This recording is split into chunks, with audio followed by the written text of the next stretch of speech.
Falcon fans, welcome to another Atlanta Falcon Fandemic. I hope you guys enjoyed today. It started out pretty cool. Started out real nice. Like I said, it started out cool, hence the pullover I had to put on today. Spent a little more time outside than I wanted to. But it ended up being very nice. It warmed up pretty good, and I hope you guys enjoyed it. I spent a little more time outside and relished on the fact that I woke up on 2 feet. So, like I said, I hope you guys enjoyed it. But with that in mind, we're going to get right into it after I take this sip. But we all was expecting this week the NFL to pass down the punishment for us with the Kirk Cousins tampering. As you can see, that did not happen. And per Adam Schefter, the reports of the punishment for Atlanta Falcons tampering with Kirk Cousins and the Philadelphia Eagles did not happen this week, but it's could happen very soon. And it also is reported that we would take a significant hit, one that would be harder than what the Philadelphia Eagles would be exposed to. But with that in mind, let's take a chance and try to predict what kind of punishment Atlanta could be looking at based on the past precedents. In the past, the league has taken tampering seriously and disciplined teams accordingly. The two recent examples were the Miami Dolphins. They lost their 2023 first-round pick and their 2024 third-round pick for tampering with quarterback Tom Brady and Sean Payton. The team owner Stephen Ross and vice chairman limited partner Bruce Beal were both fined. Ross was fined $1.5 million, while Beal was fined $500,000. Also, if you remember, the Kansas City Chiefs lost their 2016 third-round pick and a 2017 sixth-round pick for their tampering with former Eagles receiver Jerry Maclin. There was around $260,000 fine to head coach Andy Reid and the general manager John Dorsey. Also, another example, the Eagles and the Cardinals. They settled a tampering investigation involving the hiring of Jonathan Gannon as the Arizona's head coach with a trade of draft picks on Thursday. And in that trade, the Eagles sent a third-round pick, number 24 in this draft, and a 2024 fifth-round pick to the Cardinals for a third-round selection at number 66. So Atlanta's alleged allegations are not as egregious as Miami's, especially with no owner nor coach intervention, but Kirk Cousins was the top quarterback in this free agency cycle, similar to Brady. And with that in mind, it should be more than Kansas City's third-rounder and sixth-rounder for Maclin. So like I said, we're going to get a stiffer penalty. And they said that there was no owner or no coach intervention. So who are they finding then? But I'll get into that later on, further down. But I don't know. It's going to be interesting. Say the NFL could see how the Falcons use their second-round picks, as the general manager Terry Fontenot has moved around in the second round in all 4 years in Atlanta, and take that away. Ultimately, the NFL can do whatever they want, but taking away a top 100 pick and another day 3 pick with fines for two most well-known figures in Atlanta seems the most logical. So they know that Terry Fontenot does a lot of his work in that second round. So that may be the pick that they go after and take from us. But there was a lot of speculations at this point. It sounds like Atlanta could lose a first or a second rounder in 2005. Now, I read another report too that said that a projected punishment would be a 2025 second-round pick, as well as a 2026 fourth-round pick, as well as a $300,000 fine for head coach Raheem Morris and general manager Terry Fontenot. So that's what I was saying. They found that there was no coach tampering. So I wonder how they came up with that report, but that remains to be seen. It was worth remembering, though, how we got to this point.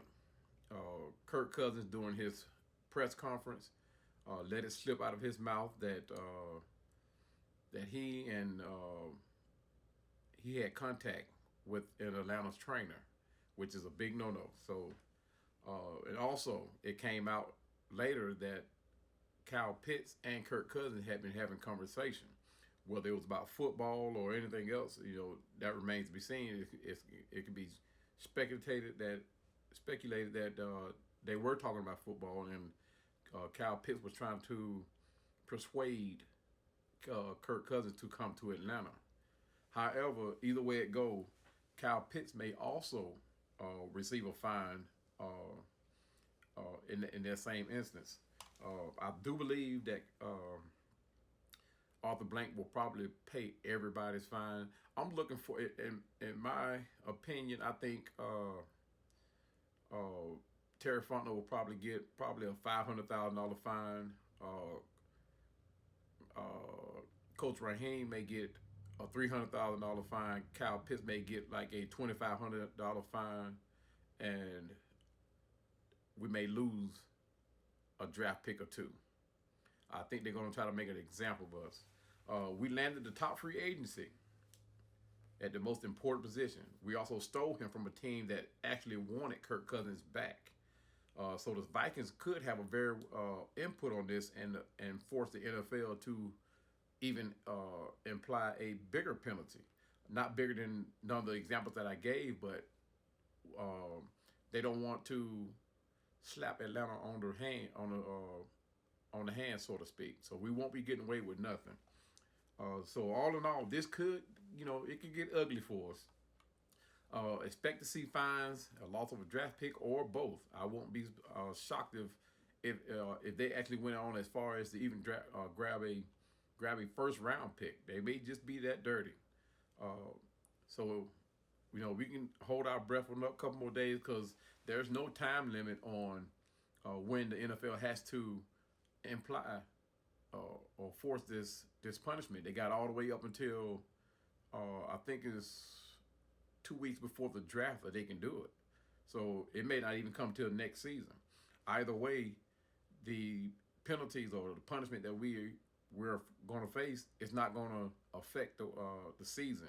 So if we make it to the playoffs, it's not going to affect us. If we make it to the Super Bowl, it's not going to affect us. But it will affect us going into the draft. And it's also going to hit us financially, which I'm pretty sure Arthur Blank is probably going to come out of his pocket and pay. Probably.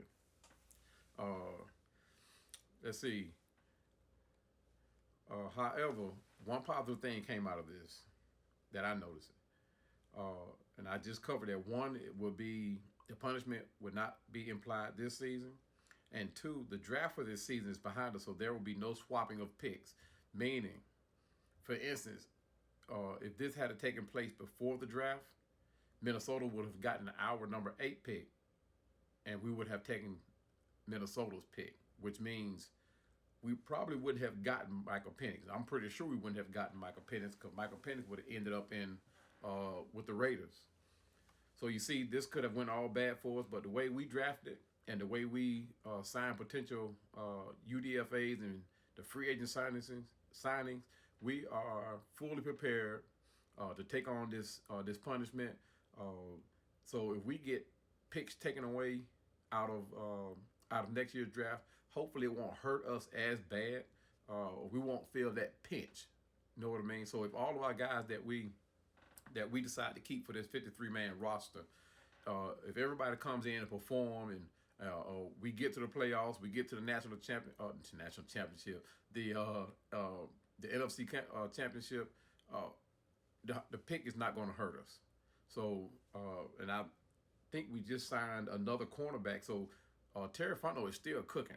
I mean, his job is not done. He's still out there looking for players that we can bring in to help this squad. So with all what he has done, hopefully we'll find that team that we can look at that draft and say, okay, if you want to take picks, take picks. And oh, and by the way, here's your check. So that's the way that Terry Fontenot has addressed this thing. I think he knew we were going to get hit. At least we, and that, I wondered if that had an impact on taking Penix. Probably not. But anyway, But now, for all this distraction that Kirk Cousins has caused for us, and the money that he's caused us, that he's commanding with his contract and with the fines that we're about to get faced, Kirk Cousins is going to have to pay restitution to us fans, and taking the team to the conference championship and beyond. So I mean, he got to pay us back. He comes in here flaking. I mean, he's going to have to pay his due. I mean, he owes us. That's a lot of money. You talk about $180 million plus the fines that the coaches and possibly Kyle Pitts is going to have to face. Yeah, Kirk Cousins owes us. He owes us big on this one. So, and Kirk Cousins might get fined as well. So that's a lot of money coming out of everybody's pocket. But anyway, guys, let me know what you think about this, the prospective fine that we're facing. It's going to be steep. I think they're going to come in and make an example out of Atlanta. We always get made an example out of. Of course, everyone does it. The problem that the league has and that everyone has about the fact that we got caught, we admitted it. Or should I say Kirk Cousins admitted it. Now, if Kirk Cousins hadn't opened his mouth, and like I said, everybody knows and knew that Kirk Cousins was possibly coming here. But the fact that Kirk Cousins opened his mouth and uttered that he had prior contact with the trainer before, and I think he talked to a player personnel too.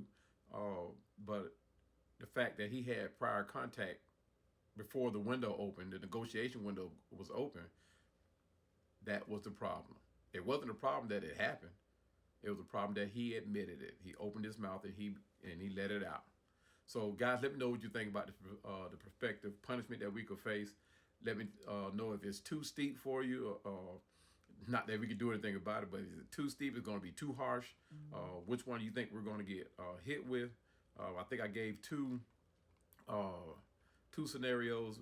One was that we would lose a 2025 second round pick and a 2026 fourth round pick, with the $300,000 fine going to Coach Raheem and as well as Terry Fontenot. Now, they were also talking about on another report that we could very well lose a first round pick. That would be big. That would be big, and that would be steep. But guys, let me know what you think. I just wanted to run this story by you, and because I was like you guys, I was expecting for this punishment to come out this week.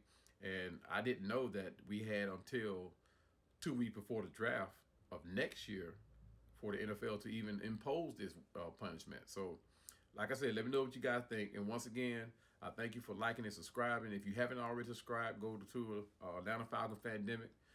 You can reach me on all platforms under Atlanta Falcons Fandemic. And please like and subscribe. Until then, I'll talk to you guys on the next one. Peace.